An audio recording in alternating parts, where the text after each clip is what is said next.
Good evening all of you. कैसे हैं आप लोग? तो कल का लेक्चर आपने रिवाइज कर लिया होगा, पढ़ लिया होगा, और अब हम लोग उसी में कंटिन्यू करेंगे। हम लोग लास्ट क्लास में applications of thermal expansion, applications of linear expansion हम लोग कर रहे थे। मैंने बताया था आपको कि लीनियर एक्सपेंशन में कई सारे एप्लीकेशन हमें करने होते हैं। तो ऑलरेडी आपने देखा होगा हमने 3-4 एप्लीकेशन कर लिए थे और अब हम उसमें आगे बढ़ेंगे। और देखिए ये कुछ प्रैक्टिकल सिचुएशंस हैं जो मैंने यहाँ पे 5 और 6 मार्क किया। ये प्रैक्टिकल सिचुएशन है, please see on the board. जैसे ये है, when rails are laid, railway line जो हम अगर उसको बिछा रहे होते हैं तो उसमें हमें क्या करना होता है, आप देखेंगे तो जो रेल के कोई सिंगल लाइन तो नहीं होती, वो टुकड़े होते हैं बहुत सारे। और आप ये देखेंगे कि वो दो जो अगर टुकड़े देखेंगे वो लंबे लंबे होंगे, वो भी ठीक है, लेकिन फिर भी आप देखेंगे तो जहाँ पे दो रेल्स को ज्वाइन किया जाता है तो दोनों के बीच में थोड़ा सा गैप होता है। तो क्यों होता है गैप? क्योंकि जब टेम्परेचर बढ़ेगा तो एक्सपेंशन की गुंजाइश होनी चाहिए। इसी को बोलते हैं हम when rails are laid a gap is left to allow expansion in summers. Summers में यानी टेम्परेचर जब बढ़ेगा तो एक्सपेंशन होगा। चूंकि मेटालिक रेल्स हैं तो उसके लिए वहाँ पे मार्जिन होना चाहिए, क्योंकि अगर वो मार्जिन नहीं होगा और वो एक्सपेंड करेंगे और वहाँ मार्जिन नहीं होगा तो फिर वो बेंड हो जाएगी, यानी पूरा सिस्टम जो है वो डिस्टर्ब हो जाएगा, खराब हो जाएगा। तो यहाँ पे एक न्यूमेरिकल क्वेश्चन की पॉसिबिलिटी है। किस तरीके से होगा देखिए ध्यान से। अगर मैं आपको यहाँ पे इस तरीके से रेल्स बना दूं, टुकड़े जो उसके एक एक रेल्स हैं सभी मान लो यहाँ पे इक्वल लेंथ के हैं, एक ये हो गया और एक इधर बना देता हूं,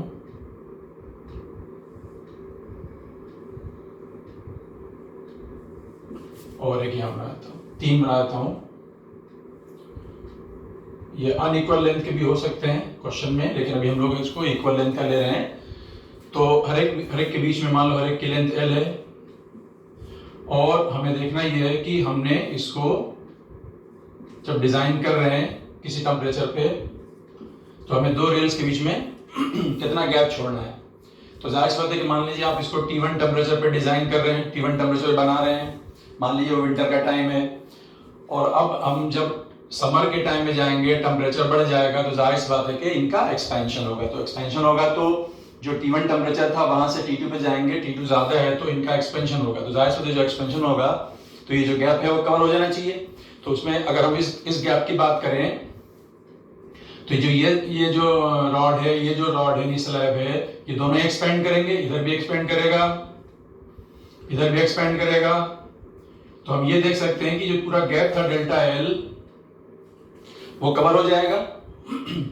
लेकिन देखा जाए तो पहली रॉड ने कितना कवर किया, इधर डेल्टा एल बाई 2, इधर कितना कवर किया, डेल्टा एल बाई 2। इसी तरीके से ये जो रॉड है, अगर डेल्टा एल गैप है तो ये रॉड इधर कितना कवर करेगी, कितना एक्सपेंड करेगी, आधा करेगी डेल्टा एल बाई 2, और इधर करेगी आधा जो है वो डेल्टा एल बाई 2। तो इसका मतलब हुआ कि जो गैप टोटल डेल्टा एल है वो दो अलग अलग रॉड कवर करेंगे, लेकिन हर एक रॉड को एक्सपेंड करने की कितनी गुंजाइश होगी, इधर डेल्टा एल बाई 2 और इधर डेल्टा एल बाई 2, यानी कितना एक्सपेंड करेगी, डेल्टा एल। दोनों साइड मिला के कितना हो जाएगा, डेल्टा एल। तो इसका मतलब हुआ कि अगर हम T1 से T2 जाते हैं तो एक रॉड को एक्सपेंड करने के लिए कितना एक्सपेंशन होगा उसमें, डेल्टा एल। तो इसका मतलब क्या होगा, ओरिजिनल लेंथ कितनी है, एल, तो डेल्टा एल बराबर क्या लिखा जाएगा, एल, इसका कोएफिशिएंट ऑफ लीनियर एक्सपेंशन क्या होगा, अल्फा, तो ये हो जाएगा एल अल्फा डेल्टा टी। तो ये एक सिचुएशन है जहां पे एक क्वेश्चन की पॉसिबिलिटी है, इसको मैं नहीं दे रहा हूं, और अगर इस पे कोई क्वेश्चन आएगा तो मैं समझता हूं कि कोई दिक्कत नहीं आएगी, क्योंकि मैंने आपको समझा दिया। इसी तरीके का सिमिलर एग्जाम्पल एप्लीकेशन हमारे डेली लाइफ में एक और है जो हम ऑब्जर्व कर सकते हैं, और वो है, देखिए, कंक्रीट के रोड बनाई जाती हैं। कंक्रीट बिल्कुल जैसे हमारी जैसे छत को हम बनाते हैं वैसे ही कंक्रीट की रोड बनाई जाती हैं। तो जब वहां पे भी हम रोड बनाते हैं कंक्रीट की, तो क्या करते हैं कि आप देखेंगे तो दो पार्ट वाइज बनाते हैं, एक सिंगल पूरी एक साथ पिचिंग नहीं करते हम उसको पार्ट वाइज बनाते हैं, और दोनों के बीच में थोड़े थोड़े गैप हम रखते हैं। तो सेम एप्लीकेशन है, concrete roads are laid in section, section का मतलब पार्ट्स है ना, segments, and a gap is provided. Gap provide किया था between them to allow expansion in definitely in summers. जब टेम्परेचर ज़्यादा होगा तो उनको एक्सपैंड होने की गुंजाइश होगी, नहीं तो अगर वो गैप नहीं होगा तो फिर वो एक्सपैंड होना चाहेंगे और वहाँ पर जगह नहीं होगी तो फिर वो बेंड हो जाएंगे, टिल्ट हो जाएंगे, ख़राब हो जाएंगे। तो ये दोनों एप्लीकेशन पे थ्योरेटिकल टाइप का, न्यूमेरिकल टाइप का, दोनों पॉसिबिलिटी क्वेश्चन की। न्यूमेरिकल क्वेश्चन यहाँ पे एग्जिस्ट करता है, अभी मैं आपको नहीं दे रहा हूँ, प्रैक्टिस में अगर मिल गया तो बहुत अच्छी बात है। उसके बाद जो इम्पोर्टेंट एप्लीकेशन है जहाँ पे कई सवाल फ्रेम होंगे, प्रीवियस ईयर के क्वेश्चन भी हम कोट करेंगे यहाँ पे, that is your thermal stress and thermal strain. तो इस टॉपिक के लिए थोड़ी सी जानकारी आपको चाहिए होगी इलास्टिसिटी चैप्टर की, वहाँ पे आपको स्ट्रेस और स्ट्रेन के बारे में बताया जाता है। तो आई होप कि आप उसे याद रखेंगे, उसे रिकॉल करने की कोशिश करेंगे। तो यहाँ पे मैंने आपको समझाने की कोशिश करता हूँ। उसके लिए मैं क्या करता हूँ कि सपोज कर लो कि हम यहाँ पे एक रॉड लेते हैं, सपोज कर लो यहाँ पे एक रॉड लेते हैं,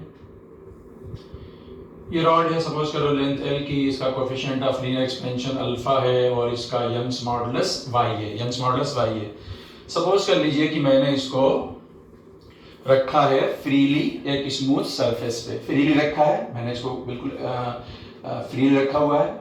और मान लीजिए इनिशियल टेम्परेचर इसका T1 है, या टेम्परेचर T1 के बजाय मैं θ1 ले लेता हूं, ठीक है।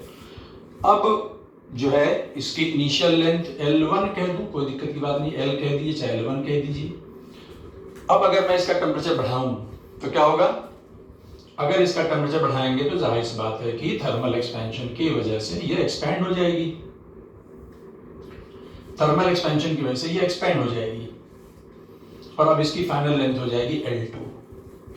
तो यहाँ पे हम देखेंगे कि इसकी लेंथ बढ़ गई और हमारा पहला सवाल यहाँ पे यही होगा कि इस सिचुएशन में कितना स्ट्रेन पैदा हुआ इस रॉड के अंदर, क्योंकि आप देख रहे हो कि पहले उसकी लेंथ L1 थी, अब कितनी हो गई, L2 हो गई, उसकी लेंथ में इंक्रीमेंट हो गया है। तो हम सीधा सवाल पूछेंगे कि इसमें कितना स्ट्रेन पैदा हुआ, तो इसमें कितना स्ट्रेन पैदा हुआ। आप में से कई सारे लोगों का जवाब आएगा कि चूंकि इसमें लेंथ में चेंज हुआ है, कितना चेंज हो गया भाई, L1 से L2 हो गया है। और स्ट्रेन की क्या डेफिनेशन होती है, स्ट्रेन की डेफिनेशन होती है change in length upon original length होती है, यस। लेकिन ये जवाब गलत है, यहाँ पे स्ट्रेन पैदा नहीं हुआ है, क्योंकि स्ट्रेन सिर्फ एक मैथमेटिकल टर्म नहीं है, स्ट्रेन सिर्फ एक मैथमेटिकल टर्म नहीं है, change in length upon original length. Strain हो चाहे स्ट्रेस हो चाहे इलास्टिसिटी से रिलेटेड कोई पैरामीटर हो, उसमें सबसे पहली कंडीशन होती है कि इस शेप और साइज में चेंज लाने के लिए आप क्या करते हैं, एक्सटर्नल फोर्स लगाते हैं, एक्सटर्नल डिफॉर्मिंग फोर्स अप्लाई किया जाता है, बॉडी के अंदर शेप और साइज में चेंज लाया जाता है। क्या मैंने इस रॉड की लेंथ चेंज करने के लिए कोई एक्सटर्नल डिफॉर्मिंग फोर्स लगाया, क्या मैंने खींचने के लिए कोई फोर्स लगाया, नहीं लगाया। तो ये जो एक्सपेंशन है ये टेम्परेचर की वजह से है एक्सपेंशन, और इस रॉड में कोई स्ट्रेन नहीं है, बल्कि हम ये कहेंगे कि टेम्परेचर θ1 पे इसकी L1 नेचुरल लेंथ है और इसी तरीके से टेम्परेचर बढ़ाने पे इसकी लेंथ L2 हो गई, तो L2 भी उसकी नेचुरल लेंथ है, उसमें कोई स्ट्रेन नहीं है। तो इसमें इस सिचुएशन में स्ट्रेन क्या है, डेफिनेटली इसका जवाब डेल्टा L अपॉन L नहीं है, बल्कि इसका जवाब 0 है। अंडरस्टैंड। तो फिर इसमें स्ट्रेन का कॉन्सेप्ट कैसे लाया जाएगा, अब देखिए कि बजाय इस रॉड को फ्रीली रखने के, मान लीजिए स्मूथ सरफेस पे फ्रीली रखने के बजाय मैं क्या करूं कि इस रॉड को मैं दोनों एंड को दो रिजिड वॉल के बीच में क्लैंप कर दूं, दो रिजिड वॉल के बीच में मैं क्लैंप कर दूं। अब टेम्परेचर मेरा इनिशियली θ1 है, अभी मैंने इस रॉड को कुछ भी कंप्रेस नहीं करके रखा है, जस्ट इन दोनों रॉड के बीच में बिल्कुल आराम से है, यानी कि ये क्लैंप इस रॉड पे कोई फोर्स नहीं लगा रहे हैं, θ1 टेम्परेचर है, चूंकि ये रिजिड क्लैंप है। अब अगर मैं टेम्परेचर को बढ़ाऊं, तो क्या होगा कि ये रॉड टेम्परेचर की वजह से, थर्मल एक्सपेंशन की वजह से क्या करेगी, बढ़ना चाहेगी, एक्सपैंड होना चाहेगी, लेकिन चूंकि ये रिजिडली क्लैम्प्ड है तो ये एक्चुअली एक्सपैंड नहीं कर पाएगी। तो हम यहां कहेंगे कि यहां पे रॉड एक्सपैंड नहीं करेगी, क्योंकि थर्मल एक्सपेंशन की वजह से वो एक्सपैंड कर रही है या करना चाह रही है, और साथ में जो रिजिड वॉल है वो उसे क्या कर रही है, कंप्रेस कर रही है। तो इस सिचुएशन में जहां पे एक्चुअली में एक्सपेंशन नहीं होगा, लेकिन वॉल उसे कंप्रेस कर रही है, यानी वॉल उस पर एक्सटर्नल फोर्स लगा रही है, और वहां पे दो प्रोसेस चल रहा है एक तरीके से, यानी टेम्परेचर की वजह से थर्मल एक्सपेंशन हो रहा है, at the same time wall उसे कंप्रेस कर दे रही है। तो वॉल उस पर क्या लगा रही है, एक्सटर्नल डिफॉर्मिंग फोर्स लगा रही है। यानी देखा जाए तो हम ये कह सकते हैं कि थर्मल एक्सपेंशन की वजह से जितना उसमें एक्सपेंशन हुआ, यानी L1 से L2 हुई, वापस वॉल ने उसे कंप्रेस करके वापस उतना ही कंप्रेशन कर दिया। कितना, जितना एक्सपेंशन हुआ होता। कितना एक्सपेंशन हुआ, that was L1 alpha delta T. तो जितना ये एक्सपेंशन हुआ, सपोज कर लो कि वॉल ने उतना ही उसे कंप्रेस कर दिया। तो what is the change in length due to compression, जितना change in length due to expansion. समझ गए। तो अब यहां पे डेफिनेटली हम स्ट्रेन डिफाइन करेंगे, और स्ट्रेन की क्या डेफिनेशन होगी इस बार, strain will equal to change in length upon original length. यहां पे बेसिकली आ जाएगा delta L upon L, delta L upon L, और यहां पे डेल्टा एल अपॉन एल की वैल्यू क्या आ जाएगी, डेल्टा एल अपॉन एल की वैल्यू यहां से देख लीजिए, डेल्टा एल अपॉन एल की वैल्यू आ जाएगी alpha delta T. Alpha delta T यानी अल्फा डेल्टा थीटा, एक्चुअली हमने लिया हुआ है अल्फा डेल्टा थीटा। तो दैट इज द स्ट्रेन, और ये वो स्ट्रेन है जो हमें दिखाई नहीं दे रही है, क्योंकि स्ट्रेन हमको दिखाई दे कैसे भाई, शेप में चेंज हुआ, तो हमको चेंज दिखाई नहीं दे रहा, इसलिए हम इसका नाम क्या रखते हैं, थर्मल स्ट्रेन। Thermal strain. तो अब ये आपको थर्मल स्ट्रेन का कॉन्सेप्ट क्लियर हो गया। क्या रहेगी वैल्यू थर्मल स्ट्रेन की, delta L upon L that is equal to alpha delta theta, यहां से अल्फा डेल्टा थीटा, राइट। अब स्ट्रेस, तो स्ट्रेस के लिए आपको जाहिर स्ट्रेन है तो स्ट्रेस है, और स्ट्रेस क्या होता है, फोर्स अपॉन एरिया। फोर्स किस फॉर्म में होता है, टेंशन के फॉर्म में होता है। तो यहाँ पे अगर थोड़ी सी जगह कम है तो इसको यूज कर लेते हैं। तो जाहिर सी बात है कि यंग्स मॉडुलस की डेफिनेशन क्या होती है, stress upon strain, stress upon strain. Strain आपके पास आ चुका है, तो यहां से आ जाएगा stress to be equal to, जिसको हम लोग क्या बोलेंगे, थर्मल स्ट्रेस। थर्मल स्ट्रेस क्या आ जाएगा यहां से, स्ट्रेस बराबर y इंटू स्ट्रेन, और स्ट्रेन कितना है, y अल्फा डेल्टा थीटा। तो इस तरीके से थर्मल स्ट्रेस आ जाएगा y अल्फा डेल्टा थीटा। ये हो गया हमारा स्ट्रेस, ठीक है, ये हो गया हमारा stress y alpha delta theta. अब जाहिर सी बात है इसमें स्ट्रेस है तो इसमें टेंशन होगी। अगर इसका एरिया ऑफ क्रॉस सेक्शन हम A ले लें तो इसमें कितना टेंशन डेवलप हो रहा है, ये वही टेंशन होगा। जो फोर्स हम लगा रहे हैं वही टेंशन के फॉर्म में मिलेगा। तो फोर्स जो वॉल लगाएगी रॉड पे, या रॉड लगाएगी वॉल पे, या जो टेंशन के फॉर्म में डेवलप होगा, सब एक ही होंगे। तो स्ट्रेस को क्या लिखा था, मैं ये जगह यूज कर लेता हूं, ठीक है, मैं ये जगह यूज कर लेता हूं। और स्ट्रेस बराबर क्या होता है, स्ट्रेस बराबर force upon area, that is tension upon area. और स्ट्रेस हमने कितना निकाला हुआ है, y अल्फा डेल्टा थीटा। तो यहां से जो टेंशन डेवलप होगा, that will y a alpha delta theta. थोड़ी सी जगह यहां पे कम पड़ गई है, आप समझ सकते हैं। तो अगर पूछा जाए कि फोर्स कितना लगाएगी ये जो वॉल है रॉड पे, या रॉड वॉल पे, सब एक्शन रिएक्शन के फॉर्म में होगा, और वही टेंशन भी है। तो इस तरीके से फॉर्मूला आ जाएगा y a alpha delta theta. यहां से हम यहां पहुंच गए, is it clear, no problem. तो इसके ऊपर भी डायरेक्ट क्वेश्चन पूछे गए हैं, हम प्रॉब्लम सॉल्विंग में आप देखेंगे जरूर से आपको क्वेश्चन मिलेंगे, डायरेक्ट क्वेश्चन। तो ये फॉर्मूला किसका हो गया, फोर्स का, टेंशन का, y a alpha delta theta. तीन फार्मूले आ गए आपके पास। पहला फार्मूला स्ट्रेन का, डेफिनेटली हम इसको यहाँ पे थर्मल स्ट्रेन बोल रहे हैं, क्योंकि ये स्ट्रेन दिखाई नहीं दे रही है, क्योंकि अल्टीमेटली कोई एक्सपेंशन नहीं हुआ, क्योंकि जितना एक्सपेंशन हुआ उतना कंप्रेशन हो गया, जितना एक्सपेंशन हुआ उतना कंप्रेशन हो गया। तो इस तरीके से इसको हम लोग थर्मल स्ट्रेन बोलते हैं। अल्फा डेल्टा थीटा, स्ट्रेस हो जाएगा y अल्फा डेल्टा थीटा। और जो फोर्स हो जाएगा जाहिर सी बात है स्ट्रेस बराबर होता है फोर्स अपॉन एरिया, और फोर्स का मतलब टेंशन के फॉर्म में होगा, तो टी अपॉन ए, तो यहां से आ जाएगा टी बराबर Y A alpha delta theta. Please note it down.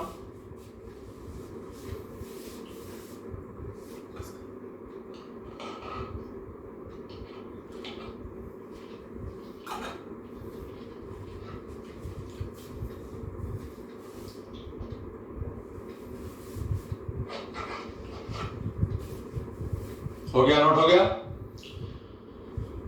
तो अभी मैं इसको डायरेक्टली इसके ऊपर कोई न्यूमेरिकल क्वेश्चन नहीं दे रहा हूं, लेकिन हम प्रैक्टिस करेंगे तो जरूर से 100% डायरेक्ट या मे बी इनडायरेक्ट क्वेश्चन पे मिलेंगे, ठीक।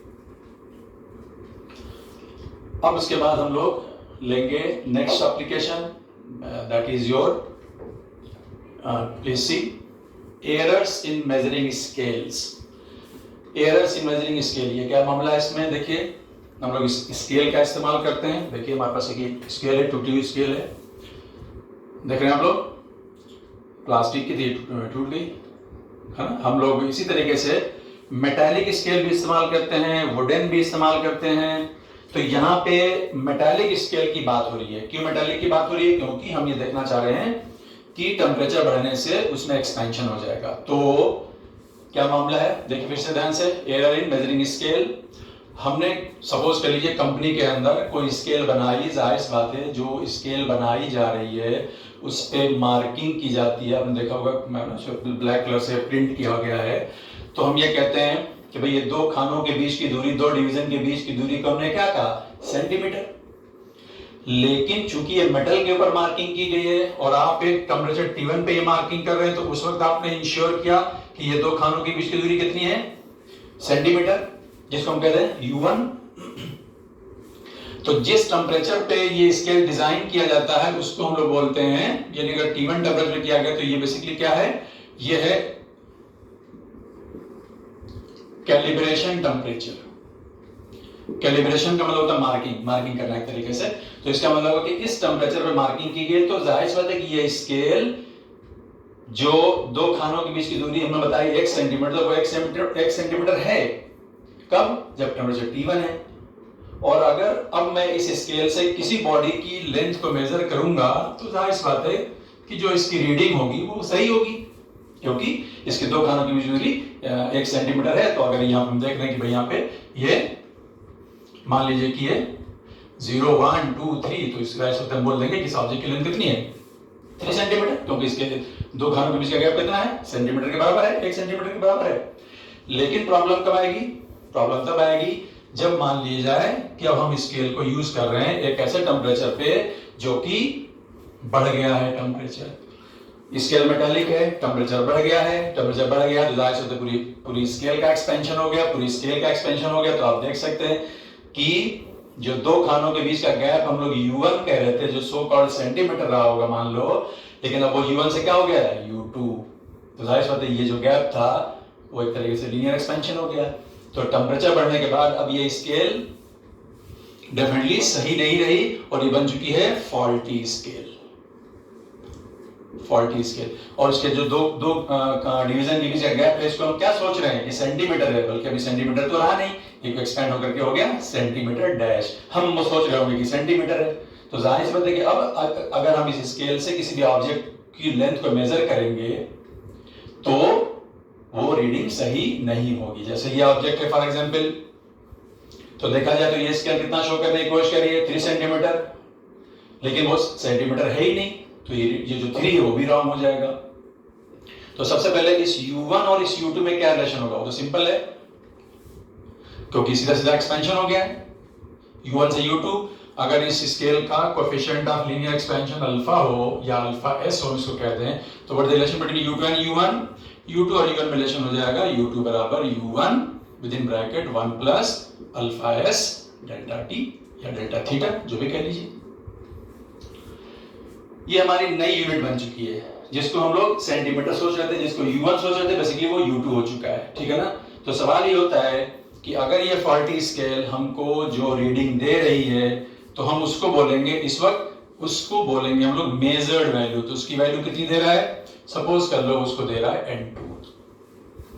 इसकी रीडिंग कितनी दे रहा है? जिसको हम लोग बोलेंगे N2। तो बेसिकली इस रॉड की जो लेंथ है उसको ये स्केल कितना पड़ रहा है N2 है ना, 3 कह लो या कुछ भी कह लो, तो N2 और यूनिट क्या है इसकी U1 नहीं, क्या है U2। लेकिन अगर हमें जानना है कि इस रॉड की एक्चुअल लेंथ कितनी है, जिसको हम बोलेंगे ट्रू वैल्यू कितनी, क्योंकि ये तो ट्रू नहीं है ना, ये वैल्यू ट्रू नहीं है। तो अब अगर इसकी ट्रू वैल्यू कितनी है तो मान लो ट्रू वैल्यू कितनी है n है। तो ट्रू वैल्यू कौन देगा, ट्रू वैल्यू तो वो देगा जो ट्रू स्केल होगी। लेकिन ये स्केल तो इस टेंपरेचर पे ट्रू नहीं है और हम मेजरमेंट इस टेंपरेचर पे कर रहे हैं, तो एक ऐसी स्केल होनी चाहिए जो बेसिकली क्या हो, T2 टेंपरेचर पे ट्रू हो। अगर हमारे पास ऐसी कोई स्केल है तो ठीक है, नहीं तो फिर हमको ट्रू वैल्यू उसकी कैसे आएगी, जाहिर सी ट्रू वैल्यू आएगी तो ट्रू यूनिट के टर्म्स में आएगी, और ट्रू यूनिट क्या है, वो तो N1 ही है। तो इसी रॉड को हम लोग सपोज कर लो इस 40 स्केल से मेजर कर रहे हैं, ये स्केल 40 हो चुकी है, रीडिंग कितनी है N2U2।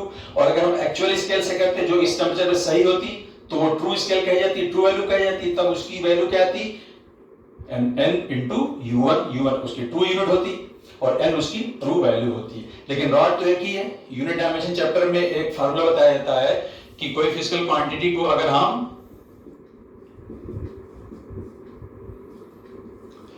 किसी फिजिकल क्वांटिटी को अगर हम अलग अलग यूनिट में मेजर करें तो न्यूमेरिकल वैल्यू बदल जाती है, लेकिन दोनों का प्रोडक्ट क्या रहता है, same. N1U1 is equal to N2U2। तो यहाँ पे दो स्केल हम इमेजिन कर रहे हैं, एक ये स्केल, हम ये रॉड है, ये ऑब्जेक्ट है जिसको हम मेजर कर रहे हैं। एक ये स्केल है जो 40 है जिसकी यूनिट अब U1 नहीं रही, U2 हो चुकी है। और एक ऐसी स्केल हम इमेजिन कर रहे हैं जिसकी यूनिट अभी भी U1 है, यानी इसके दो खानों के बीच की दूरी अभी भी U1 है, यानी सेंटीमीटर है, और वो इस टेंपरेचर पे डिजाइन की गई है। भले ऐसी स्केल हमको यहाँ अवेलेबल हो चाहे ना हो, लेकिन अगर कोई ऐसी स्केल होती तो उसकी यूनिट क्या होती, U1 होती, और न्यूमेरिकल वैल्यू क्या लाते उससे n लाते, जो कि हमको मालूम नहीं है। तो इन दोनों में क्या रिलेशन होगा, दोनों ही स्केल अल्टीमेटली इसी रॉड की लेंथ को मेजर करने की कोशिश करें, एक 40 और ये ट्रू, जो कि अवेलेबल हो सकती है या नहीं हो सकती, लेकिन थ्योरेटिकली तो अवेलेबल है। तो N1U1 बराबर N2U2। What is N1, true value, N1 is true value, U1 is a true unit जिसको आप U1 कह लीजिए, N2 is the measured value, N2 is the measured value जो 40 स्केल ने मेजर किया है, जो 40 स्केल मेजर किया, और उसकी यूनिट क्या है U2, और U2 कितनी है, U2 कितना है, U2 इज बेसिकली वो U1 से जो एक्सपेंड हुआ था, तो उसको हमने लिख दिया U1 with in bracket 1 plus alpha s delta t। यहां से आप देखेंगे कि U1 C1 कैंसिल हो गया और हमारे पास फार्मूला आ गया ट्रू वैल्यू बराबर measured value with in bracket 1 plus alpha s delta t। आप देख लीजिए ये फार्मूला यूज करते वक्त आप इसे याद कर सकते हैं, बेसिक से ड्राइव कर सकते हैं। True value is equal to measured value with in bracket 1 plus alpha s delta t। इस फार्मूले को यूज करते हुए ध्यान रखिएगा ट्रू वैल्यू जो है वो हायर टेंपरेचर पे जाके आप स्केल को इस्तेमाल कर रहे हैं, T1 पे डिजाइन की गई, लेकिन आप उसको हायर पे या लोअर पे जाके यूज कर रहे हैं, तो जाहिर सी बात है वो 40 स्केल हो चुकी है। ट्रू स्केल वो जो स्केल है वो ट्रू रीडिंग नहीं दे रही है, ट्रू रीडिंग हम थ्योरेटिकली ला रहे हैं, वो मेजर वैल्यू दे रही है, वो मेजर वैल्यू है और वहां से ट्रू वैल्यू आ जाएगी। ट्रू वैल्यू बराबर measure value with in bracket 1 plus alpha s delta t। इस फार्मूले को ध्यान से देख लीजिए, है ना, इसमें N1U1 बराबर N2U2 फार्मूला यूज किया गया है। इसके ऊपर क्वेश्चन हर लेवल पे अवेलेबल हैं, ठीक है। NCERT रिफर करेंगे, NCERT में क्वेश्चन दिया हुआ है। उसके अलावा हमारे प्रैक्टिस मटेरियल में क्वेश्चन है, मैं आपको एक क्वेश्चन यहाँ पे देता हूँ, क्वेश्चन को हम लोग समझेंगे, सॉल्व करेंगे, तो आपको क्लैरिटी हो जाएगी, और डाउट होगा तो फिर आप डाउट सेशन में आके उसको पूछ सकते हैं, ठीक है। So will continue.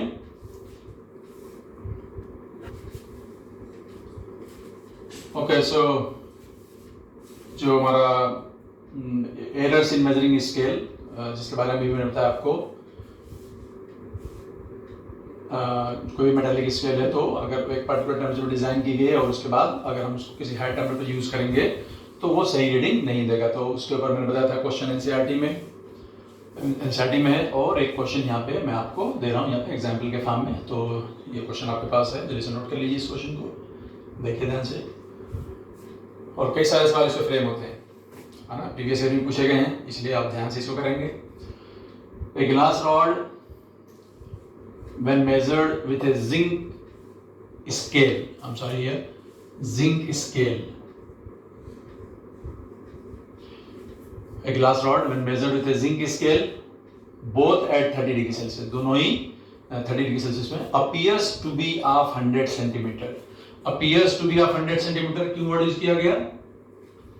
क्योंकि आगे लिखा हुआ है ना कि if the scale shows correct reading at 0 degree Celsius, if the scale shows correct reading at 0 degree Celsius, इसका मतलब क्या है कि वो स्केल 0 डिग्री सेल्सियस पे सही है, लेकिन आप उसे इस्तेमाल कर रहे हो 30 डिग्री सेल्सियस पे, तो जाहिर सी बात है कि जो उसकी रीडिंग 100 सेंटीमीटर है वो सही नहीं कही जाएगी, क्योंकि वो सेंटीमीटर है ही नहीं, क्योंकि वो सेंटीमीटर डैश बन चुका होगा. तो जाहिर सी बात है कि जब ये सेंटीमीटर जिसको हम कह रहे हो सेंटीमीटर ही नहीं, तो जो 100 भी है वो भी सही नहीं माना जाएगा, वो फॉल्टी रीडिंग है. समझ गए बात को?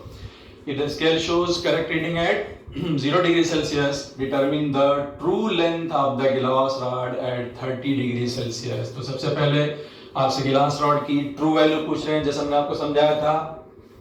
हम 30 डिग्री पे मेजरमेंट कर रहे हैं, ये मेजर्ड वैल्यू होगी और ट्रू वैल्यू हमको निकालनी होगी. जाहिर सी बात है true value true unit terms में आएगी, और जो यहाँ पे सेंटीमीटर शो किया जा रहा है एक्चुअली वो सेंटीमीटर नहीं है, क्योंकि वो एक्सपैंड हो चुका है, सेंटीमीटर डैश हो चुका है, लेकिन उनको तो मालूम ही नहीं कि वो सेंटीमीटर डैश बन चुका है, तो वो सेंटीमीटर नहीं है. और हमको ट्रू वैल्यू चाहिए, यानी कि सेंटीमीटर के टर्म्स चाहिए, जो कि ट्रू यूनिट होगी. समझ गए बात को? तो सबसे पहले आपको बताना है कि what is the true value at, कहां गया, what is the true value यानी true length of the glass rod at 30 degree Celsius. True length मतलब ट्रू स्केल, ट्रू यूनिट.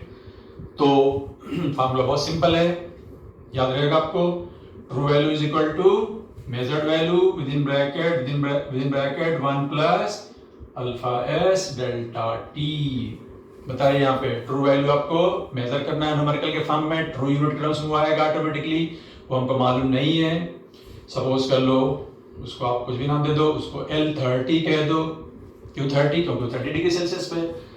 और मेजर्ड वैल्यू कितनी बताई गई है? मेजर्ड वैल्यू बताई गई है 100 with in bracket 1 plus alpha S delta T. Alpha S कितना है? स्केल किसकी है? जिंक की बनी हुई है, तो ये हो जाएगा 26 into 10 to the power -6 into कितना, चेंज इन टर्म चलिया गया 0 से 30, दैट इज 30. तो ये मल्टीप्लाई करना, ये मल्टीप्लाई करके उसमें +1 करना, फाइनली 100 से मल्टीप्लाई करना. ये कैलकुलेशन पार्ट है, आप कर सकते हैं, and you can check the answer that comes out to be 100.078. और चूंकि ये ट्रू वैल्यू है तो जाहिर सी बात है वो ट्रू यूनिट टर्म्स में आएगी, तो एग्जैक्टली मानी जाएगी 100.078 centimetre. That is the true length. भले हमको इस ट्रू लेंथ को मेजर करने के लिए कोई स्केल नहीं होगी, लेकिन ये हमको थ्योरेटिकली आ जाएगा कि उसकी ट्रू वैल्यू, उसकी ट्रू लेंथ कितनी है 30 डिग्री सेल्सियस पे, दैट इज 100.078, जबकि मेजर वैल्यू कितनी थी 100. समझ गए बात को? अब हमारा अगला पार्ट है इसमें, what is the true length at 0 degree Celsius. तो चूंकि ये जो 100.078 आया है ये 30 डिग्री सेल्सियस पे ट्रू लेंथ है, तो अब हमको 0 डिग्री सेल्सियस पे ट्रू लेंथ क्या होगी, तो जाहिर सी बात है कि फिर यहाँ तो हम उसे दोबारा मेजर करें 0 डिग्री सेल्सियस जाके, वो प्रैक्टिकल एस्पेक्ट है, लेकिन थ्योरेटिकली कैसे करेंगे हम? तो थ्योरेटिकल सिंपल सी बात ये होगी कि 0 डिग्री सेल्सियस पे अगर उसकी लेंथ मान लिया जाए L0 है, और 30 डिग्री सेल्सियस पे उसकी लेंथ कितनी आ गई, L30 आ गई, तो जाहिर सी बात है यहाँ पे चूंकि गिलास रॉड है और उसका हमको अल्फा दिया हुआ है, तो इसका मतलब क्या हो जाएगा, L0 डिग्री सेल्सियस अब कहाँ गए 30 डिग्री सेल्सियस, तो आपकी लेंथ जो कितनी थी L0 से कितनी होगी 30, तो यहाँ पे सीधा सीधा एक्सपेंशन का फार्मूला लग जाएगा. L30 बराबर L0 with in bracket 1 plus alpha delta T. क्योंकि आप 0 से 30 गए हैं, 30 वाला आप कैलकुलेट कर चुके हो, अब आपको 0 वाला चाहिए, तो आपको यहाँ से L0 चाहिए. और यहाँ पे अल्फा किसका होगा? अब यहाँ पे स्केल का कोई काम नहीं है, डायरेक्टली रॉड को हम खाली देख रहे हैं. 30 पे पता है, हम 0 पे कैलकुलेट कर सकते हैं, 0 पता है, हम 30 पे कैलकुलेट कर सकते हैं. तो ये डेफिनेटली गिलास रॉड के लिए यूज किया जा रहा है. यहाँ से आ जाएगा L0 बराबर L30 अपान 1 प्लस अल्फा जी इंटू डेल्टा टी. यहाँ पे आपको सारे वैल्यूज पता है. और इस तरीके से आपको ग्लास रॉड की लेंथ मिल जाएगी। डेफिनेटली वो ट्रू है, उसमें कहीं मेजरमेंट कर ही नहीं है, वो डायरेक्ट नेचुरल एक्सपेंशन हो रहा है। L30 आपको पता है that is 100.078 upon 1 plus alpha जी दिया हुआ है आपको। अल्फा जी की वैल्यू है 8 इंटू 10⁻⁻⁶ और आप 0 से 30 या 30 से 0 कितना चेंजिंग नंबर चला गया, दैट इज 30। ये कैलकुलेशन आप करेंगे खुद से, इसमें है ना, बोर्ड पे कैलकुलेशन नहीं करेंगे हम यहाँ पे, तो आप इसे आसानी से कर सकते हैं and you can verify the result.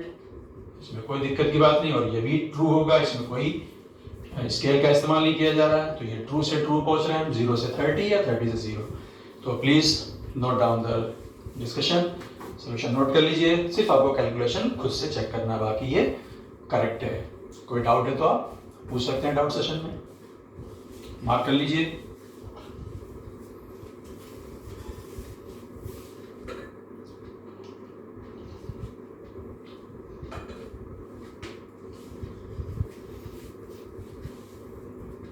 Note down very fast.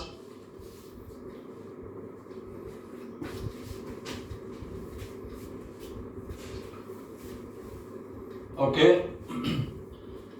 तो ये फॉर्मूला वेरी इंपॉर्टेंट, फिर से मैं बता दूं आपको ना, क्योंकि इस पर कई क्वेश्चन फ्रेम होंगे। एनसीईआरटी में क्वेश्चन है, जाके प्लीज देखिए, और प्रैक्टिसिंग मटेरियल में और प्रीवियस ईयर में definitely you will find more questions, और तरीका यही रहेगा, ध्यान से देख लीजिए। ये फार्मूला आप याद रख सकते हो, n1 u1 बार n2 u2 की हेल्प से हमने डिराइव किया है। I will take the next application, और मैं समझता हूँ कि सीरीज का ये लास्ट एप्लीकेशन है, ठीक है। तो please see by metallic strip.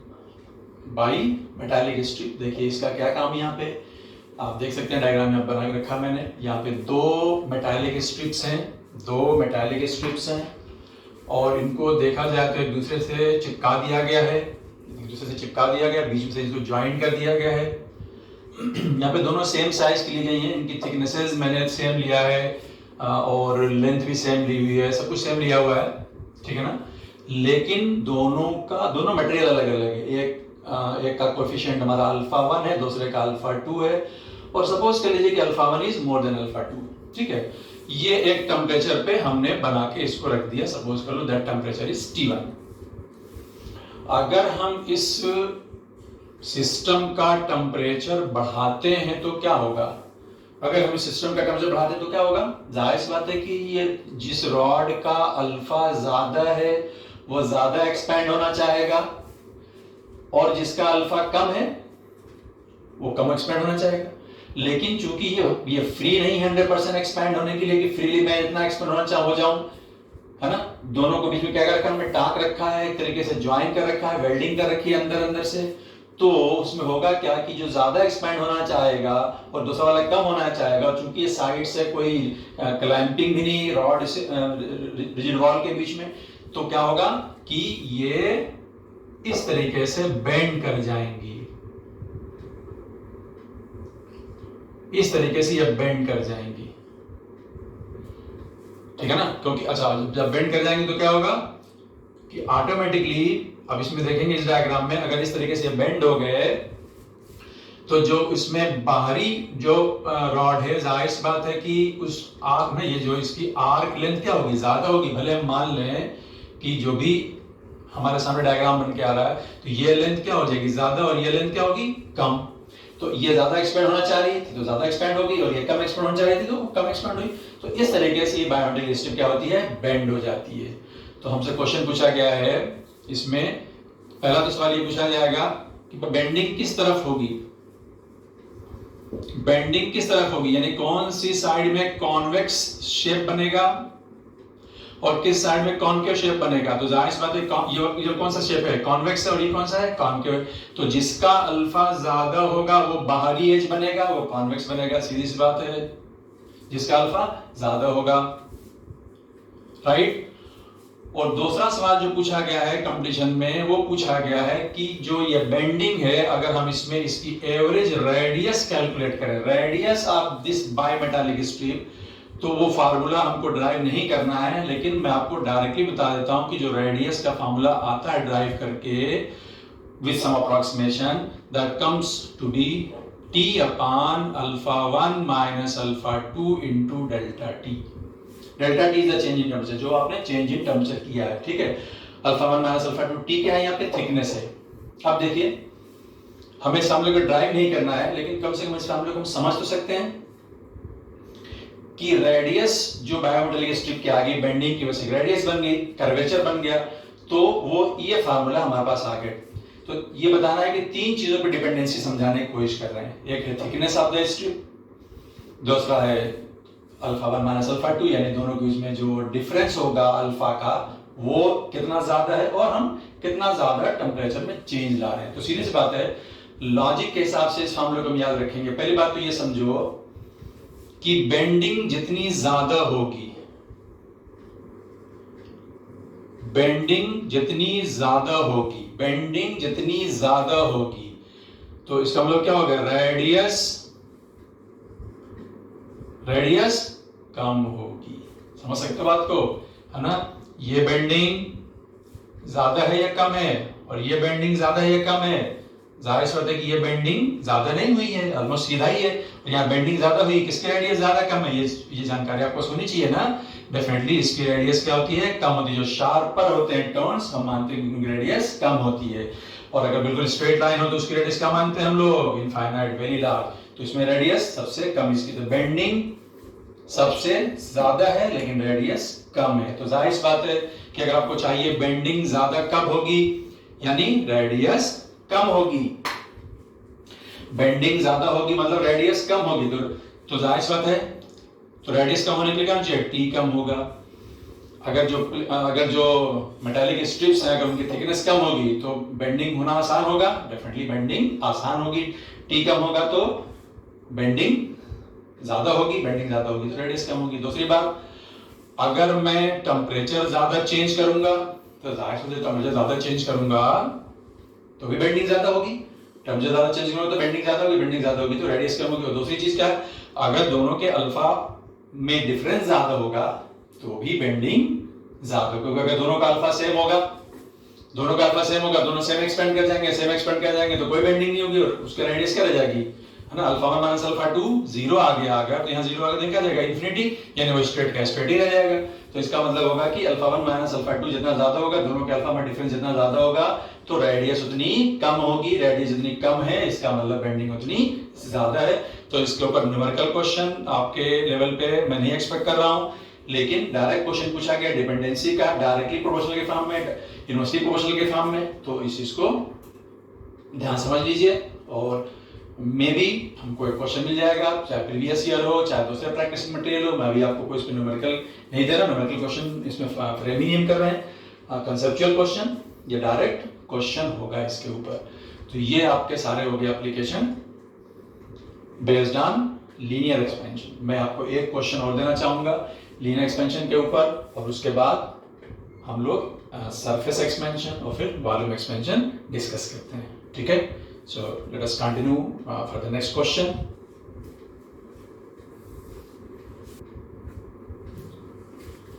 Okay, so एक न्यूमेरिकल एग्जांपल और करना चाह रहा था मैं लीनियर एक्सपेंशन के ऊपर, लेकिन उससे पहले बायोमेटेलिक स्ट्रिप के बारे में एक बात बताना था जो रह गई थी, मैं दोबारा बता देता हूँ। तो ये जो बायोमेटेलिक स्ट्रिप का कॉन्सेप्ट है, टेम्परेचर बढ़ने से ये बेंड हो जाता है, तो एक्चुअली इसका इस्तेमाल हम लोग करते हैं ऑटोमेटिक सर्किट ब्रेकर।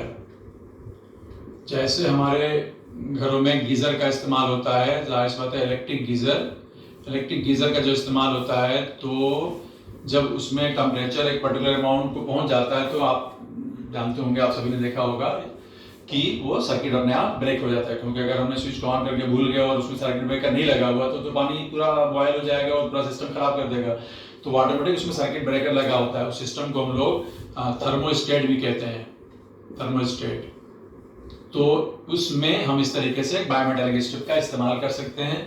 उसके लिए कुछ इस तरीके का कनेक्शन होगा, जैसे मान लीजिए कि ये बायोमेटेलिक स्ट्रिप है, ऊपर वाली जो स्ट्रिप है उसका अल्फा ज्यादा है, नीचे वाला कम है, जैसा कि मैंने बताया था आपको।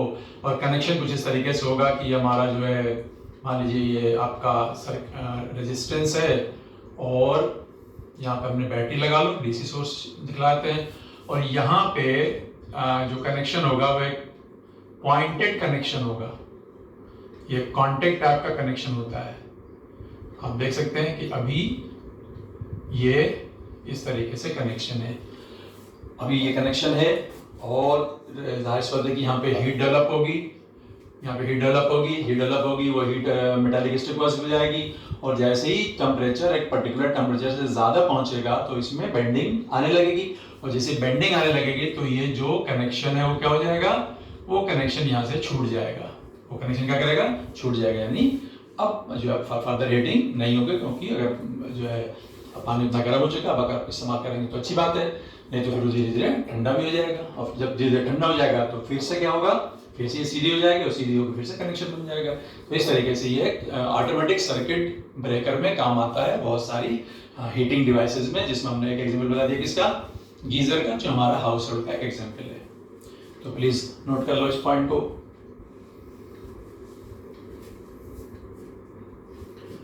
लीनियर एक्सपेंशन के एप्लीकेशन हमने डिटेल में कर लिए। एक क्वेश्चन मीडियम टाइप का क्वेश्चन है, मैं आपको और कराना चाहूंगा, प्लीज चेक कर लो इस क्वेश्चन को, जस्ट नोट कर लो।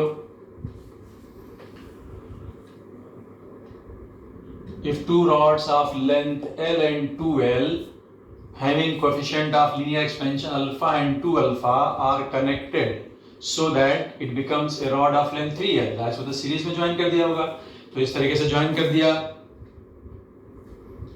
एक रॉड है जिसकी लेंथ L है, इसका coefficient of linear expansion alpha है, और दूसरी रॉड है दूसरे मेटल की बनी हुई, क्योंकि उसका अल्फा डिफरेंट है, और उसकी जो हमने लेंथ ली है वो ले ली है 2L, और उसका जो कोएफिशिएंट ऑफ लिनियर एक्सपेंशन है वो है 2 अल्फा, लेकिन ये बता रहे हैं कि अल्टीमेटली ये दोनों मिलके क्या बन गए, so that it becomes a rod of length 3L। अब ये रॉड बन गई 3L की, ठीक है, जो कि दो अलग अलग रॉड की बनी, लेकिन अब अगर हमको इस कंपोजिट रॉड को एक सिंगल रॉड की तरह ट्रीट करना हो, find the average coefficient of linear expansion of the composite rod, यानी कंपोजिट रॉड को दोनों को मिला के हम एक सिंगल रॉड माने, उसकी लेंथ कितनी होगी 3L, तो अब उसको एक सिंगल रॉड की तरह ट्रीट किया जाए, तो सिंगल रॉड जिसकी लेंथ कितनी है 3L, उसका अल्फा कितना माना जाएगा, क्योंकि इस पार्ट का तो अल्फा अल्फा है, इसका 2 अल्फा है, तो इस कंपोजिट रॉड का अल्फा कितना माना जाएगा। तो सीधी सी बात है, इसको सॉल्व करने का तरीका क्या होगा, देख लीजिए, एक छोटा सवाल है, न्यूमेरिकल के फॉर्म में मान लीजिए, चाहे पैरामीटर के फॉर्म में मान लीजिए। तो इसका तरीका क्या होगा, सीधी सी बात है, देखिए आप इसको पहले आप L1 कह लीजिए, इसको L2 कह लीजिए, ठीक है, बाद में हम इसकी वैल्यू रखेंगे। इसी तरीके से इसको अल्फा 1 कह लीजिए और इसको अल्फा 2 कह लीजिए। तो जो अल्फा 1 है वो अल्फा है, जो अल्फा 2 है वो 2 अल्फा है। तो जाहिर सी बात है जो कंबाइंड रॉड है जिसको आप L कह दीजिए चाहे L3 कह दीजिए, तो सीधी सी बात है कि L3 बराबर क्या है L1 प्लस L2। अब इसको अलग अलग मानिए, 1 2 कह के मानिए, इसको L3 मानिए, तो L1 बराबर L3 बराबर है L1 प्लस L2। अब क्या करिए, you go for change definition, इनके ऊपर चेंज डेफिनेशन अप्लाई कीजिए। What is that, delta L3 बराबर delta L1 plus delta L2। जाहिर होता है हम चेंज लगाएंगे, टेम्परेचर में चेंज करेंगे या मैथमेटिकली चेंज उसको करेंगे। तो डेल्टा L1 क्या शो कर रहा है, डेल्टा L1 शो कर रहा है चेंज इन लेंथ, इसको क्या लिखा जाएगा L1 alpha 1 delta T plus delta L2 क्या लिखा जाएगा L2 अल्फा 2 डेल्टा T, और उस लॉजिक से डेल्टा L3 क्या लिखा जाएगा L3 अल्फा 3 डेल्टा T। यहां से क्या होगा, डेल्टा T से डेल्टा T कैंसिल, हमने चेंज किया था theoretical, delta T delta cancel. अब बोलो what is L3, L3 is 3L, L3 is 3L, alpha 3 हमें कैलकुलेट करना है, L1 कितना है L, अल्फा 1 कितना है अल्फा, L2 कितना है 2L, और अल्फा 2 कितना है 2 अल्फा। बोलो यहां से क्या आएगा अल्फा 3 कितना आ गया L अल्फा प्लस ये है 2L into 2 alpha, that is 4L alpha, that is 5L alpha. यहाँ पे कितना है 3L, L सेल कैंसिल हो जाएगा और आपको क्या जवाब आ जाएगा 5 alpha by 3, that is the answer, that is answer.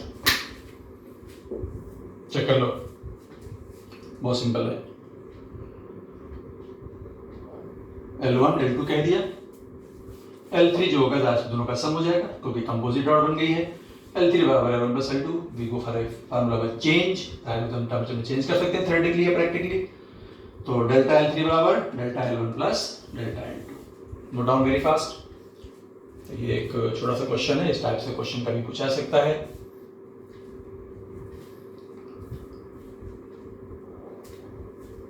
Okay, तो this was in detail linear expansion and it's applications. काफ़ी एप्लीकेशंस हैं, आप देख सकते हैं, और आप प्रैक्टिस करेंगे, थ्योरेटिकल न्यूमेरिकल टाइप के क्वेश्चन आपको मिलते जाएंगे और उनको आप सॉल्व करेंगे, डाउट सेशन में पूछेंगे। सो let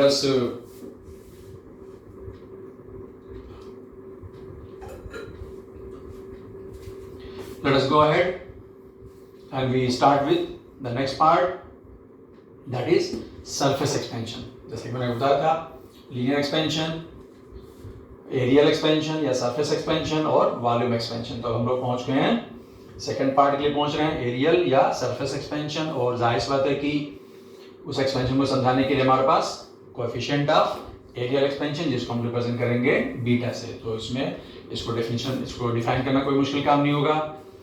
हमारे पास कोई बॉडी है सरफेस के फॉर्म में, एरिया के फॉर्म में, किसी भी गिवन टेम्परेचर पे उसका एरिया टेम्परेचर बढ़ा दिया तो उसमें एक्सपेंशन हो गया, अब उसका फाइनल एरिया कितना हो गया भाई? उसका फाइनल एरिया A2 हो गया। उसका फाइनल एरिया कितना हो गया? A2 हो गया। तो what is change in area? Change in temperature कितना हुआ? Change in temperature delta T, that is always written as T2 minus T1 के करस्पॉन्डिंग चेंज इन एरिया कितना हो गया? A2 minus A1। तो what the definition? Beta is equal to same definition याद है आपको? क्या पढ़ेंगे? कोएफिशिएंट ऑफ सरफेस एक्सपेंशन या coefficient of areal expansion is defined as fractional change in area, per unit change in temperature, तो यहां से हम लिख सकते हैं, डेल्टा ए बराबर क्या आएगा? ए बीटा डेल्टा टी, जिसमें हम देख सकते हैं ए हमारा क्या है? इनिशियल एरिया है, delta A change in area है। इसको लिखा जा सकता है A2 minus A1 is equal to, ये हो जाएगा A1 बीटा डेल्टा टी। इसको सिंप्लीफाई करेंगे तो बन जाएगा A2 बराबर A1 with in bracket 1 plus beta delta T. Just like length formula, length में क्या बताया था आपको? Delta L is equal to L alpha delta T, और L2 बराबर L1 with in bracket 1 plus alpha delta T. ये दो फार्मूले लेंथ के लिए, और इसी तरीके के सेम टू सेम फार्मूले एरिया के लिए। यहाँ पे अल्फा आया था, वहां बीटा आ जाएगा, बस। ठीक है। What will the unit of beta? Beta की यूनिट क्या होगी? तो जाहिर सी बात है ये फ्रैक्शन है, फ्रैक्शन की कोई यूनिट नहीं होती, तो क्या आ जाएगा? पर डिग्री चेंज इन टेम्परेचर। तो अल्टीमेटली बीटा की यूनिट क्या हो जाएगी? बीटा की यूनिट भी वही होगी जो अल्फा की होगी, दैट इज पर डिग्री सेल्सियस या पर केल्विन या पर डिग्री फ़ारेनहाइट, जो भी हमको यूनिट दी होगी हम यूज कर सकते हैं। Is that clear? तो before we go for applications of areal expansion के बहुत सारे एप्लीकेशन नहीं डिस्कस करने हैं हमें, जितना हमने लीनियर एक्सपेंशन में किया बिल्कुल भी नहीं करना है। जो भी इससे रिलेटेड बात है वो आपको मैं बता दूंगा, लेकिन उससे पहले हम आपको यहाँ बताएंगे। देखिए अल्टीमेटली क्या हो रहा है कि ये अगर हमारे पास कोई बॉडी है, चाहे स्क्वायर शेप हो, चाहे किसी भी शेप की बॉडी हो, सरफेस एरिया बढ़ाने की बात कर रहे हैं, तो जाहिर सी बात है कि एरिया इसका तभी बढ़ेगा जब लेंथ बढ़ेगी। एरिया बढ़ रहा मतलब लेंथ बढ़ रही है, तो इसका मतलब हुआ कि इसमें इसके एरियल एक्सपेंशन और लीनियर एक्सपेंशन के बीच में क्या होना चाहिए? रिलेशन होना चाहिए। एरियल एक्सपेंशन और लीनियर एक्सपेंशन के बीच में रिलेशन होना चाहिए। तो हम यहाँ पे लिखेंगे रिलेशन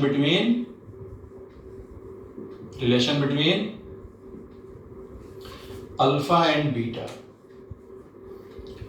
बॉडी का जब लीनियर एक्सपेंशन होगा तभी तो उसका एरिया एक्सपेंशन होगा। जाहिर सी बात है, दोनों चीजें एक दूसरे से रिलेटेड है, लेंथ बढ़ेगी है तभी एरिया भी बढ़ेगा। तो relation between alpha and beta, ये रिलेशन डेवलप करने के लिए सबसे पहले मैं मानता हूं कि जो बॉडी है वो कैसी है, मैं उसको बोलता हूं वो आइसोट्रॉपिक है। आपको याद होगा इस चैप्टर को स्टार्ट में मैंने बताया था आपको, सॉलिड बॉडीज का एसोसिएशन दो टाइप के लेते हैं, आइसोट्रॉपिक और एनाइसोट्रॉपिक। दूसरा केस कौन सा होता है, एनाइसोट्रॉपिक। ये कौन सी बॉडीज होती हैं, ये बॉडीज ऐसी होती हैं जिनमें चेंजेस हर तरफ एक जैसे नहीं होते। अगर हम टेम्परेचर बढ़ाए तो एक्सपेंशन x में अलग होगा, y में अलग होगा, मे बी फॉर एग्जांपल। लेकिन आइसोट्रॉपिक में क्या होगा, इसमें x में, y में, z में जैसी बॉडी होगी हर तरफ एक जैसा एक्सपेंशन होगा, चेंजेस एक जैसे होंगे, राइट।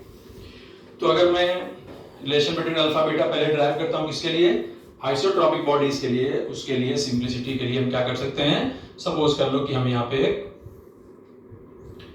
स्क्वायर ले लेते हैं, एक स्क्वायर ले लेते हैं। मैं पहले आइसोट्रॉपिक के लिए कर रहा हूं डायरेक्शन को, एनाइसोट्रॉपिक के लिए हमें करने की जरूरत नहीं पड़ेगी। सपोज कर लो कि मैंने एक स्क्वायर लैम्बडा ले लिया, स्क्वायर लैम्बडा जिसकी साइड लेंथ l है, तो इसका इनिशियल एरिया कितना हो गया, दैट इज l स्क्वायर। ये टेम्परेचर T1 पे कहानी है। अब मैंने अगर टेम्परेचर बढ़ा दिया, टेम्परेचर इसका मैंने क्या किया, बढ़ा दिया, और चूंकि यूनिफॉर्म बॉडी है तो इसमें क्या हो जाएगा, एक्सपेंशन हो जाएगा। ये जो हॉरिजॉन्टल साइड है और जो वर्टिकल साइड है दोनों क्या करेगी, एक्सपैंड हो जाएगी। अब ये हो जाएगा इसका फाइनल एरिया। तो इसकी फाइनल लेंथ कितनी हो गई, l डैश हो गई। फाइनल लेंथ क्या हो गई, l डैश हो गई। तो फाइनल एरिया क्या आ जाएगा, ठीक है, फाइनल लेंथ इसकी l डैश होगी तो फाइनल एरिया आ जाएगा A2 बराबर l डैश स्क्वायर, राइट। और l डैश क्या है, what is l dash, definitely l dash is l plus delta l plus delta l, that is l plus what is delta l, delta l is l alpha delta t। Linear expansion हो गया ना दोनों side में। तो अब यहाँ पे लाकर रख दीजिए क्या रिलेशन हमारा बीटा का, कहाँ गया, A2 is equal to A1 with in bracket 1 plus beta delta t, इसको यूज किया जाए तो A2 क्या है मेरा, A2 की जगह कितना आ गया, l डैश स्क्वायर बराबर A1 कितना, l square with in bracket 1 plus beta delta t। लेकिन देखा जाए तो what is l dash square, l dash square ये आपके पास आ जाएगा, इसका स्क्वायर कर दीजिए, इसका स्क्वायर कर दीजिए, ये बन जाएगा l square plus l square alpha square delta t square a plus b का होल स्क्वायर, ये हो जाएगा plus 2l square alpha delta t। ये देखिए इसको अंदर मल्टीप्लाई करता हूं, ये बन जाएगा l square plus l square beta delta t, चीजें कैंसिल आउट हो जाएंगी, ये l स्क्वायर से l स्क्वायर कैंसिल हो गया। यहाँ पे ये जो टर्म है आप देखेंगे कि अल्फा की वैल्यू मेटालिक बॉडीज के लिए it is of the order of 10 to -5 10 to -6। हम जो चेंज टर्म से करेंगे कितना करेंगे, 10-20 डिग्री का करेंगे। लेकिन यहाँ पे जो टर्म है अल्फा कितना है, 10 to -6, उसका स्क्वायर करेंगे तो 10 to -12 10 to -10। तो हम मानते हैं कि ये टर्म क्या होता है, नेग्लिजिबल। तो ये कैंसिल हो गया, ये नेग्लेक्ट हो गया। अब हमारे पास बचे ये दोनों टर्म, एक लेफ्ट साइड में और राइट साइड में। फिर यहाँ पे देख लो आप, l स्क्वायर से l स्क्वायर कैंसिल हो गया, डेल्टा t से डेल्टा t कैंसिल हो गया। यहाँ क्या बचा आपके पास, बीटा, यहाँ क्या बचा 2 अल्फा। इस तरीके से आपको आ जाएगा beta is equal to 2 alpha. Note down.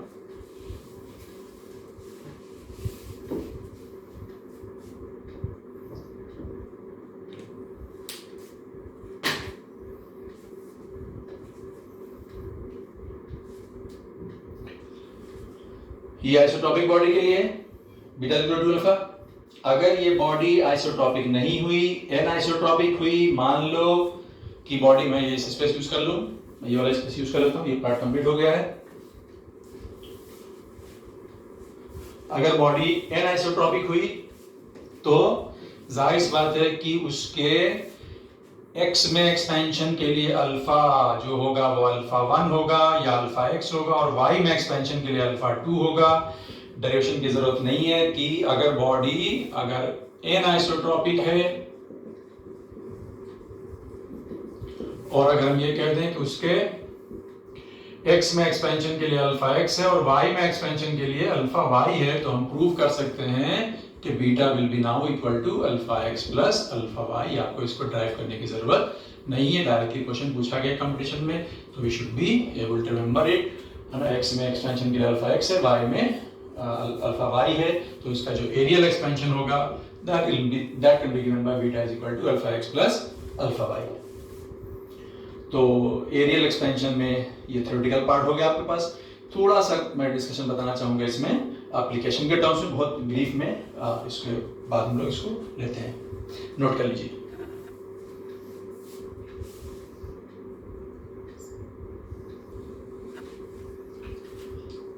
तो ये रिलेशन आ गया बीटा और अल्फा के बीच में, डेफिनेशन आ गया आपके पास बीटा की, और एप्लीकेशंस ऑफ एरियल एक्सपेंशन या सरफेस एक्सपेंशन, बहुत सारे इसमें एप्लीकेशन नहीं करने हैं हमको।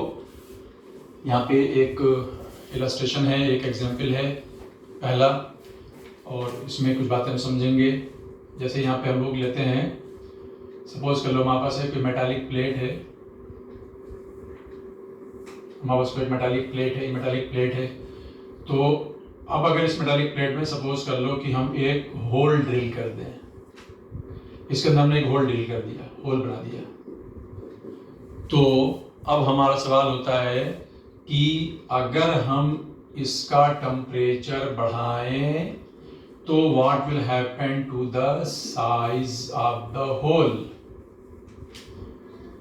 What will happen to the size of the hole. तो नॉर्मली जो हमारी थिंकिंग है, कई बार क्या होती है कि हम ये कहते हैं कि भाई मटेरियल जो एक्सपैंड करेगा तो जो होल का साइज है वो छोटा हो जाएगा, ठीक है। लेकिन इसका जवाब क्या है? इसका जवाब ये है कि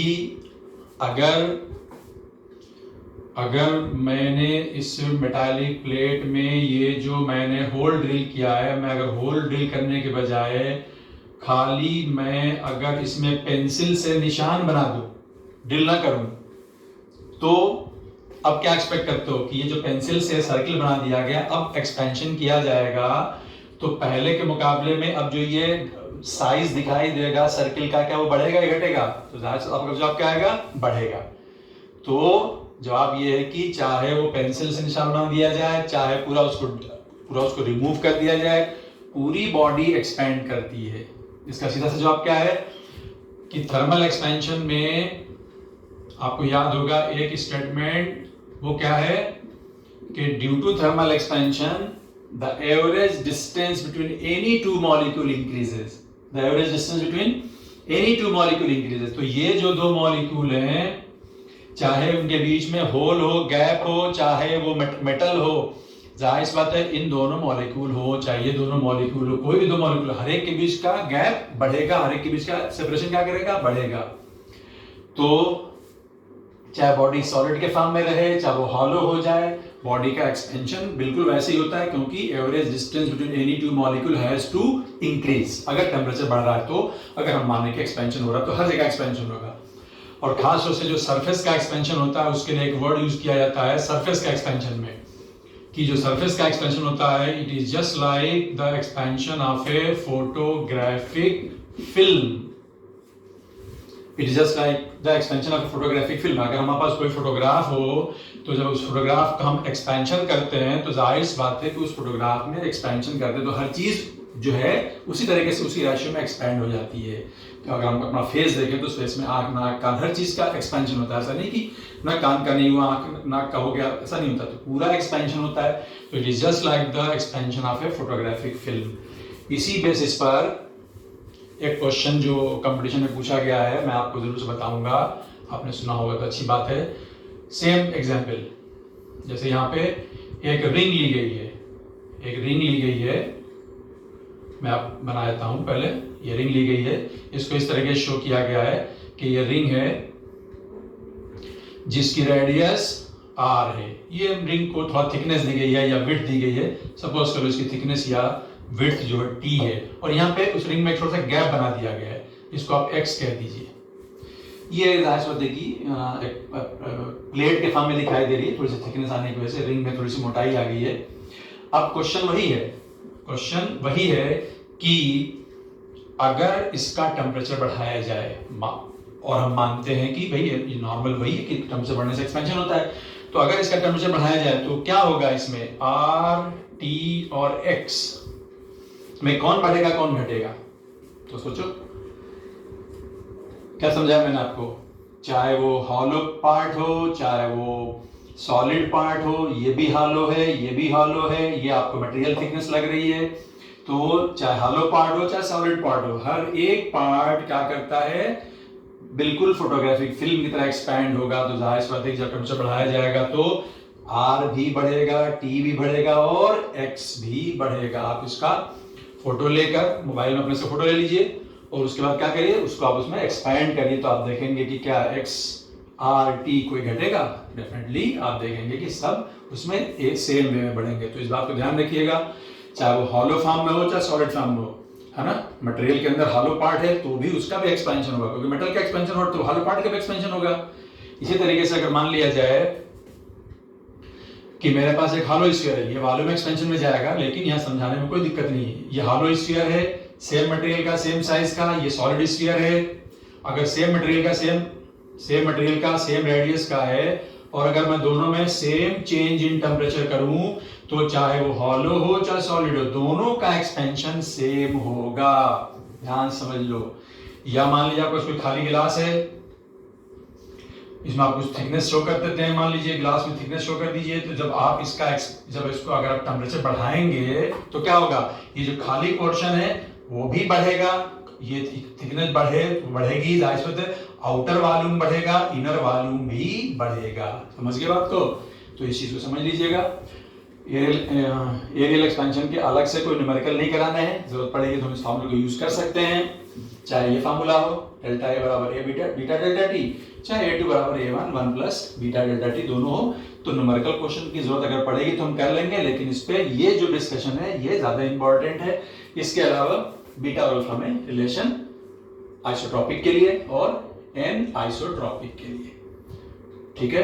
तो next will go for volume expansion, ठीक है।